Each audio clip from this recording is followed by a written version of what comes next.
So hello po, ngayon po ituturo ko po kayo kumuha ng pagination sa ASP.NET or MVC. So napapansin po dito meron po akong handang data pero wala pa po siyang pagination. So ganito lang po gagawin po natin. Una po is download po natin yung bnet.dll para po magamit po natin itong bnet grid view. Tapos dito po, ang gagawin po natin dapat nakalist po yung natin. Nakalist po yung data natin. So siyempre gagamit po tayo ng entity framework. So ito po yung data natin sa model. So, ganito lang po. Ito lang po yung pinukuha natin, tapos nakalist siya. Tapos dito, ang gagawin po natin yan para magkaroon ng pagination, ganito lang po. Nag-create po tayo ng private void. Ayan. Ang gagawin po dito, papangalanan ko lang po ng set pagination. Tapos dito po, ang gagawin po natin, ito po yung list natin. So, i-return lang po natin siya dito. Ayan. Kasi mamaya po, tatawagin natin siya dito. Tapos, papasa lang po natin ito. Parameter. So, ayan. Then, dito po, gagawa po tayo ng string page index. So, ito na po yung page index. So, iset ko lang po ito as default at 0 po. 0 lang po natin yan. Then, once na okay na po yan, ang gagawin naman po natin dito, tatawagin na po natin itong grid view natin. So, pass ko lang po konti. Grid view dot set. Ayan po. Set grid view. So, napansin niyo po dito, tatawagin lang po natin ito. Tapos dito yung route. So, wala po muna akong ilalagay. Tapos dito yung table name. Tapos yung row size. So, ang gagawin ko lang po 5. 5 na lang po yan. Pati yung page size, 5 na lang din po. Tapos, ayun nga po yung page index. I-lagay ko na rin siya dito. So, ayan. So, ngayon, okay na po ito. Ang gagawin po natin dito, yan. Next line. So, bakit na pa rin itong event? Ayan, click lang po natin to plus equal tab. So, dito set lang po natin to as public. Then, async. Ayan. So, ngayon, okay na po yan. Ang gagawin na po natin dito ulit is ganito lang po. Set natin itong route. Ayan. Set natin route as index pagination. Ayan. So, ito lang po ilalagay ko doon. Tapos, itong page index natin, ito lang po ilalagay natin siya dito. Then, dito naman po, ito yung table name. Nakalagay po yan. Ayan. Sorry. Ayan, yung table name po natin, makikita po natin doon sa view. So, dito po sa home. So, mapapansin po natin, ito lang po yung ano natin po. Ayan. Yung user natin sa model. So, ito po yung users. Itong ID ng table. Ito lang po ilalagay natin dito. Tapos, ayan, okay na po yan. Then dito, once na okay na po ito, ang gagawin na po natin, is set up po natin ito as HTTP post. HTTP post.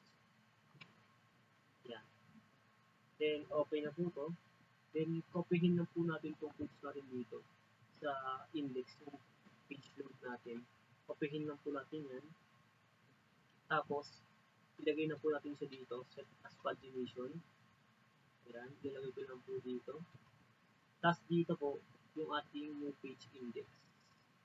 Ayan, so okay na po po. Then, i-return na po natin siya as partial. Copy ko lang po itong return partial view. Tapos, once na okay na po yan, i-return na po natin dito, hindi na po itong user table. Ang i-return po natin dito is yung grid view. So, ganun lang po. Pero, bago po yan, dapat i-set up ko din po itong index dito. Ayan. So, kukopihin ko lang po ito. Ayan. Pati itong index po, ilalagay po natin dito yung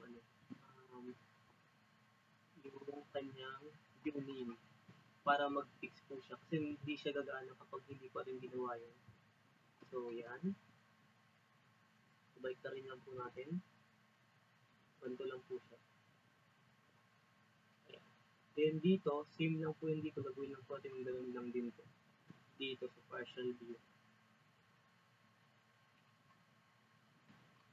Ayan. So, okay na po ito. So, default ko lang po muna ito. Mamaya po natin ito lalagyan ng search engine. Ayan, search. So, dito meron po pong search. Dito wala pa po. So, ngayon, try po natin kung gumagana na.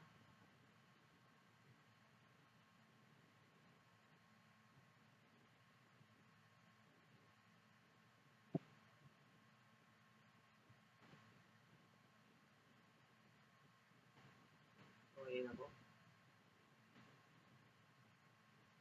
Ayan. So, napapansin nyo po dito, hindi pa po siya nagana kasi hindi pa po natin siya set up sa page load. So, yung page load na po natin is nandito. Ayan. So, ang gagawin po natin dito, i-return na po natin dito is yung grid view. Grid view na rin po yung return natin. So, ngayon nagana na po yan. Kaso magkaka-error po tayo. Kasi nga po, yung sa model po natin nandito is yung laman ng model po natin na user table. So, papalitan po natin yan based sa ating grid view. So, tignan po natin yung laman ng grid view natin. Grid view. So, ganito lang po yung technique ko para malaman ko po yung laman. Grid view, ayan, may ito po yung lumalabas. So, ang gawin po natin ito, tapos start, tapos yung page entry. Ayan. Ito po yung gagawin natin. So, page start, tapos yung end. So, dito, punta lang po tayo ulit dito. Palitan lang po natin dito. Itong 0, ayan. Gagawa tayong product. Gawin natin dito is model dot start. Tapos dito, model dot end. Ayan. So, dito okay na po yan. So, dito naman po, lagyan natin dito yung table. Dot table. Ayan po. Wala na po tayong babaguhin doon. Kung ano po yung natin dito, same lang din po doon. So, that table, that table, that table. Ayan. So, ngayon, try po natin kung gumagana na.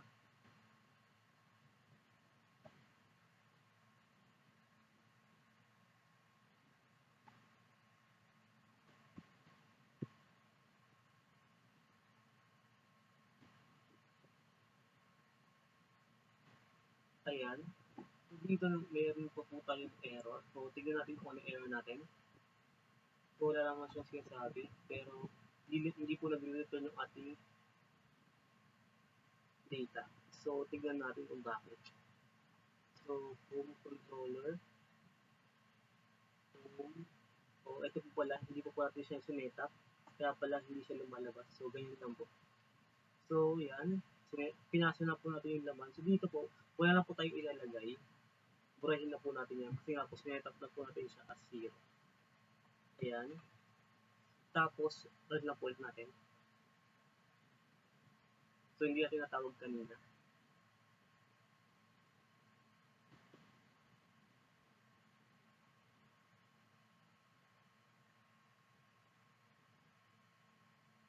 So, ayan po, meron na po. So, napansin niyo po dito is wala pa po tayong table. Ay yung pagination. So, lalagyan po natin yan dito. So, burahin ko, tanggalin ko lang po ulit. So, paano siya lagyan? Ang gagawin lang po natin dito, magsiset po tayo ng pagination. So, paano po natin malalaman yun? Mapapansin po natin dito, yan. Meron po tayo lumalabas yan. Page entry and page pagination. So, ang gagawin po natin yun dito, ilagay lang po natin siya dito. Ayan. So, dito ko lang po siya ilagay. TR. Tapos, at model dot page pagination. Ayan. Ito po. Try natin. Kung napapansin nyo po, meron na siya. Pero napansin nyo po, hindi gumagalaw itong color blue. Pag nagpipindot po tayo, pati nag-next, okay siya. Pero, hindi po gumagalaw. Kasi nga po, ang codes natin na nilagay doon is kulang. So, kailangan may TD yan dito. Naka-TD.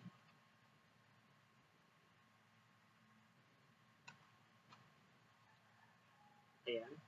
Naka-TD na siya. Tapos, run ulit natin. Ayan. Kung napansin nyo po, gumagana na. So, ngayon dito, next fix po natin. Napansin nyo po dito nagla-error. Kasi sa pinakadulo. Ang gagawin po natin dyan, ano lang po tayo dito, try catch lang. Sa, papasok natin yung try catch. Yan. Yung for loop sa try catch. So, automatically mapipix na po yung error doon. So, wait po natin. Ayan, okay na po siya. So, lumabas na po dito. Okay na. So, ngayon, kung gusto po natin malaman kung ano po, ilan po yung entry natin, kanina nga po meron po tayong page entry. So, gawin lang po natin dito, pasok lang po natin yung dito, data. Kung gagawin po ang div, tapos dito, lagay ko lang po yung div dito na at model dot page and tree. So ngayon, refresh po natin. Ayan, napansin po ito tulog gumagalaw yan. Ayan, meron po tayo 61 entry, tapos ayan po siya. So dito, kagandahan po dito, once na mag-ano po tayo, maglalagay po tayo ng first and last page. Ang gagawin na po natin sa ating backend, setup lang po natin sa set pagination sa taas before po natin i-set up. Natin po natin dito yung first and last. So meron na po tayong first and last. Try po natin kung gumagana siya.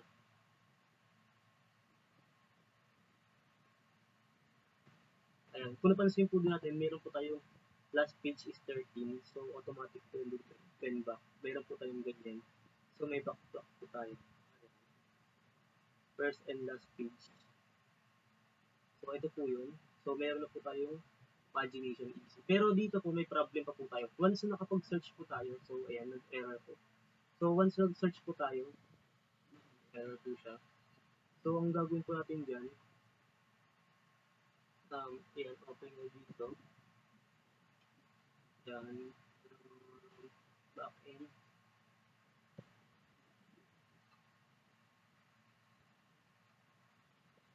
Ayan, sa search. So yung problem po natin sa search is, check po natin baka may problem po tayo dito. So, kaya may problem po pala tayo dito, naka-crude.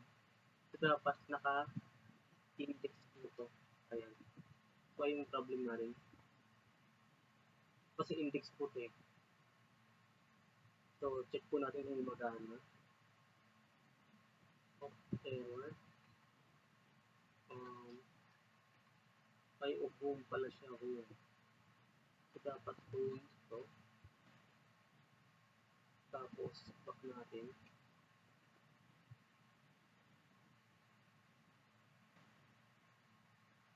Ayan. So, ayan, okay na. Mali lang yung search natin kanina. So, ayan. So, okay na gumagana. So, kaso, problema kung na-search ko yung Brian, pag pinindot po natin yung pagination, automatic bumabalik. Bumabalik po siya. So, nawawala po yung sustain ng ating search. So, ang gagawin natin yan, techniques po natin, gagamit po tayo ng session. So, kaya po dito, meron po tayong search, kaya kinakopy lang po natin yung ano. So, ang gawin natin dito is string search. Tapos dito po ilagay po natin dito yung http context dot ayan set session dot set string. So dito, papangalanan ko na lang po siya ng search. So depende po kung ano papangalan niyo, pero ito lang papangalan ko. So dito, ito yung pagination natin. Mali yata dito. So dito natin yung get. Ayan. Ayan. Get. String. Then dito po ilagay. Ayan. So dito po magagawa tayong set. Ayan. Open ko lang po ito. Ayan. Oh, mali. Dito pa tayo sa taas. Ayan. Set string. Tapos data.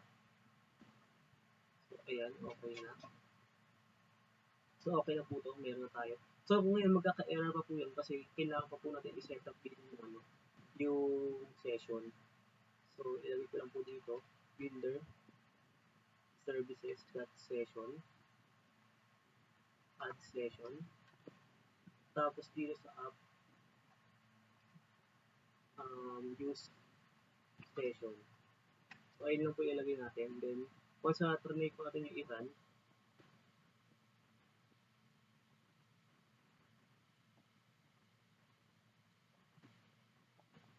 ayan. So, try natin i-search yung Brian.